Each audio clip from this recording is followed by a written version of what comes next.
Pollen wasps are a group of wasps in the subfamily Masserinae and are found throughout the world. Unlike some wasps, these funky friends collect pollen to bring back to their nests the same way bees do. Although pollen wasps typically have variants of black and yellow striping, some are just a solid dark brown. They can be really difficult to distinguish from other wasp species. However, can you spy their clubbed-shaped antennae? This is the major characteristic that all pollen wasps share. They like all sorts of flowers, usually being drawn to plants with brightly colored flowers that are close together, similarly to small birds or butterflies.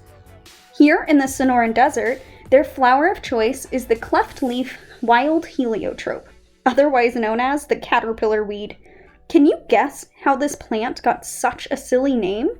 Well, if you take a look at their flowers, it actually resembles a caterpillar.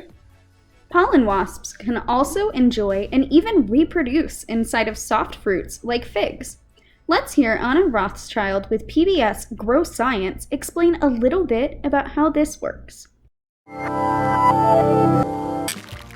Figs aren't exactly your typical fruits. You can think of them as packages that contain all of the fig tree's flowers within them.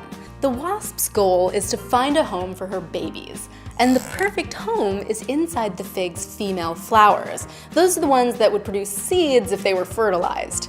So the mama wasp drops a fertilized egg into as many of the female flowers as she can, sometimes up to a few hundred.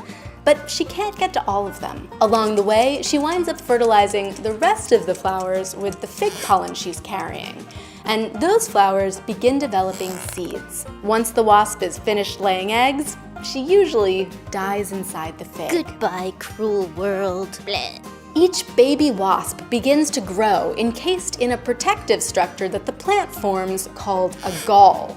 The male wasps mature first. Hey. The males die inside the fig, but not before boring tiny holes through the fig's skin. When the females do emerge, the fig has just started producing pollen. The female wasps pick up some of that pollen before making their way through the holes their brothers drilled and go off to find a new fig to start the cycle again.